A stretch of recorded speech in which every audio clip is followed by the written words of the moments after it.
We're back, day number 2 on this video, and today I gotta fix that roof that I was telling you guys about because I can't have a window gap. Now, if you're a little confused, let me just update you. In the last video, we fitted the roof and mocked everything up to check alignment. The measurement needed to be 33 5/8 from the top of the roof down to the trunk lid separator, but we were sitting at 33 3/4. That might not sound huge, but it means the rear glass will fit with too much of a gap. And here's why this is a problem. Now, if this is too wide, then what's gonna happen is there's gonna be a gap between the seal and the metal, and water's gonna get down there. And that's not helping because the seal's point is to stop the water from getting in there. So I don't know what the hell to do right now. And that brings us to the next day where we're gonna fix this problem today, and here's how. Now, people on TikTok said I gotta put some caulk in it and it'll be fine, but no. We're gonna make it perfect, and we're not gonna just slack off and fill all the gaps with caulk. Is that what you do? When you have problems in your life, you fill it with drugs? There she is, $50,000. What nearly caused me to be bankrupt, and I'm just looking at it sitting there, drinking my coffee, which I scraped quarters for on the ground. I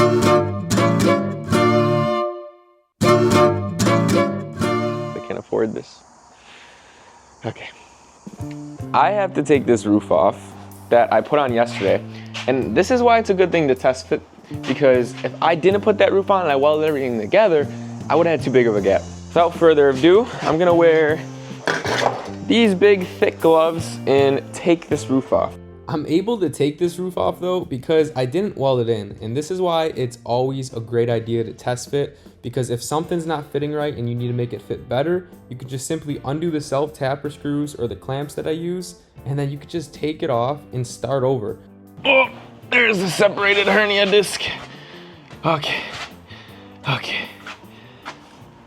I was actually dreading that all morning, but it only took probably 40 seconds.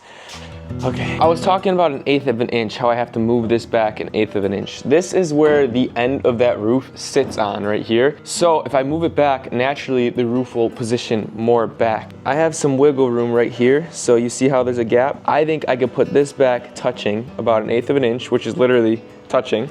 And then on this side, I can bring it back a lot more, which is peculiar wise and not even. Definitely gonna bring it back. So I'm gonna unbolt those. And like always in good fashion, I can't find my tools.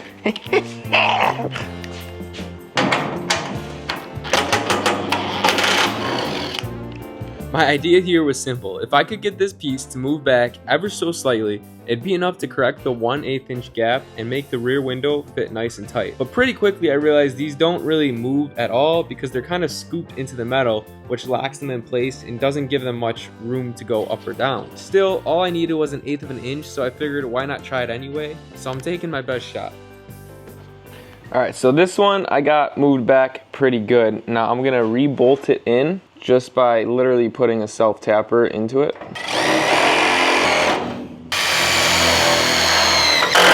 On the driver's side, it didn't move down as much, which is a little worrisome. So I'm gonna actually measure and see if we're crooked in any way. See, from 32 3/4 square. 32 3/4, I mean, there's a little, 1/16 of an inch off, but on the outside panels, that won't cause a problem because like everything has adjustability, and being a 1/16 of an inch off, believe me, there's a lot bigger measurements off in this car than that. I know what you're thinking, a 1/16 of an inch off, why isn't it perfect? And trust me, I want it perfect too, but here's the deal, I'm building this car in my garage. Not everything is gonna be dead on to the dot, and at least I'm being honest about it. A 1/16 off sounds scary, but when this all comes together, you'll never notice. The seal fills the gap, and nobody's ever gonna see the metal being off by that tiny amount. Here's the moment of truth. We gotta find out if the distance from the roof down to the trunk filler lid is right, and this is what we've been chasing this entire video. This, what I call right here, is the moment of truth. So I wanna show you how this panel fits. So this is the roof panel that I was just lifting. It sits on the edge of the quarter panel, and it sits nice and flush. It's a straight, even line going down. Like, there's no dramatic variation, nothing to worry about. It's kind of a seamless blend right here, which is good. And then on the other side, it rounds super nice. It sits flat right here, but it's a little higher up on this quarter. It's a little more this way. And I'm not too worried about that because it's all flat in the front. Like this lip here is not sticking out so much. It sits in the groove right here. It sits in the groove right here. So I'm gonna take that measurement, what I've been stressed out about. So let's do that. We're looking to be 33.5, between 33.5 and 33 5/8. If this measurement's off, the whole window fit is ruined. The gaps will look terrible, and honestly, if it's not right, I don't know what I'm gonna do. We are just a hair off 33 5/8, which is on the bigger side, and I'm not worried about that because that means we're pretty close to accurate, and I think I can push this down some more, which will help. So I'm gonna put actually these drip rails in because when I do final fitment, I wanna have the drip rails in because they will throw some things off. So let me put those in. I know I get caught up in the little things on this build, tiny gaps, small measurements, and yeah, it frustrates me, but honestly, that's part of the process. I want it to be perfect, and I should. At the same time though, I'm grateful I even get to be frustrated about something like this. I got this car in front of me, I get to put my hands on it, and this is a dream for a lot of car people. So even when I look mad deep down, I'm just thankful.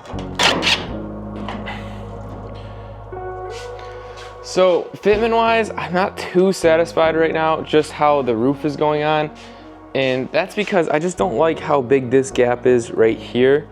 And then as you can see right here, this is the drip rail and it's not tight against the quarter because the quarter is pushed back this way too much or the roof is pushed forward this way too much. The thing is, if I try to adjust the quarter and bring it more up to align with this, then it's gonna throw this entire door gap that I worked on off.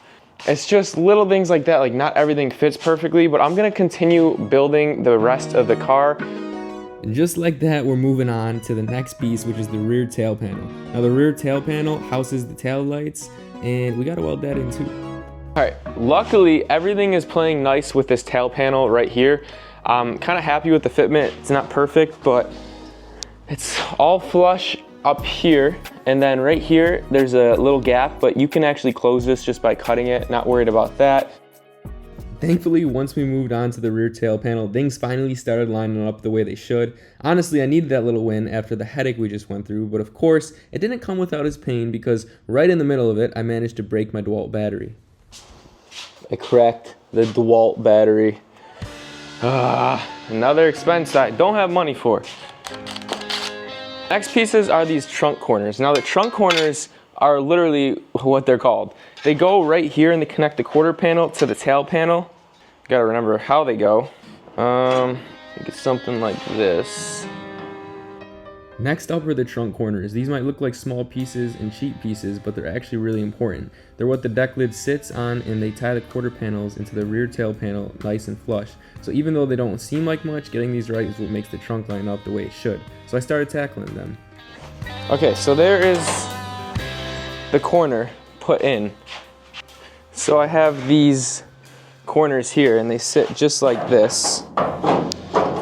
And they're part of aligning everything, so I think I'm gonna try to put these in and see how it lines up. I mean, that could be a lot worse. There's definitely a gap in this side right here that we're gonna have to figure out. So I began tackling the passenger side corner, going through the same process as the driver's side. Then I decided it's a good time to put the trunk lid on, and I actually put the seal in the gap just so it would hold even. And getting this deck lid on these hinges and it to line up perfect is the hardest thing in the world without it welded in. I tried using a ratchet strap, putting weight there, but it was literally impossible. But I know now that this does fit with basically perfect gaps. So I'm happy with the way it looks. I'm happy with the measurements of the glass, and I think I showed myself enough that I can weld this together and be fine, basically. It's just overwhelming kind of, because like all the gaps, the waterproofing, making sure the seals are right. So it's just like, I don't even know what I'm trying to say. There's a lot on my head right now. Thank you for watching today's video. Now in the next video, there's a high freaking chance I'm gonna be welding this together and starting on making it official, locking it in place, melting metal. And I don't know if I'm gonna have it all done in the next video, most definitely not, but it'll definitely be a start. If you enjoyed this, leave a comment, like it, subscribe, because I want to turn building cars into my life and make a restoration shop so I can make dream cars like this come true for everyone. God bless you all. Have a great day. Thank you.